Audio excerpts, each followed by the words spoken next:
Mr. Greenspan, nice to see you again. Mr. Greenspan, I have long been concerned that you are way out of touch with the needs of the middle class and working families of our country, that you see your major function in your position as the need to represent the wealthy and large corporations. And I must tell you that your testimony today only confirms all of my suspicions, and I urge you, and I mean this seriously, because you're an honest person. I think you just don't know what's going on in the real world. And I would urge you, come with me to Vermont, meet real people. The country clubs and the cocktail parties are not real America. The millionaires and billionaires are the exception to the rule. You talk about an improving economy while we have lost 3 million private sector jobs in the last 2 years. Long-term unemployment has more than tripled. Unemployment is higher than it has been since 1994. We have a $4 trillion national debt. 1.4 million Americans have lost their health insurance. Millions of seniors can't afford prescription drugs. Middle-class families can't send their kids to college because they don't have the money to do that. Bankruptcy cases have increased by a record-breaking 23%. Business investment is at its lowest level in more than 50 years. CEOs make more than 500 times of what their workers make. The middle class is shrinking. We have the greatest gap between the rich and the poor of any industrialized nation, and this is an economy that is improving.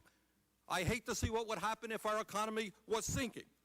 Now, today, you may not have known this. I suspect that you don't, but you have insulted tens of millions of American workers.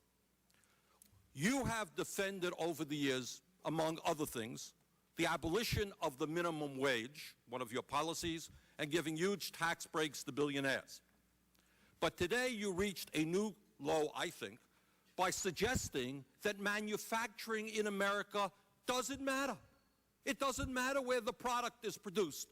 We lost 2 million manufacturing jobs in the last 2 years alone, 10% of our workforce.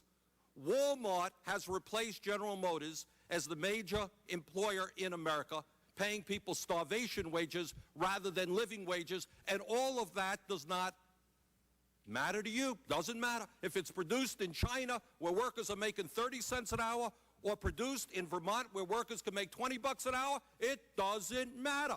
You have told the American people that you support a trade policy which is selling them out, only working for the CEOs who can take our plants to China, Mexico, and India. You insulted Mr. Castle. Mr. Castle, a few moments ago, a good Republican, told you that we're seeing not only the decline of manufacturing jobs, but white-collar information technology jobs. Forrester Research says that over the next 15 years, 3.3 million U.S. service industry jobs and 136 billion in wages will move offshore to India, Russia, China, and the Philippines. Does any of this matter to you? Do you give one whit of concern to the middle class and working families of this country? That's my question.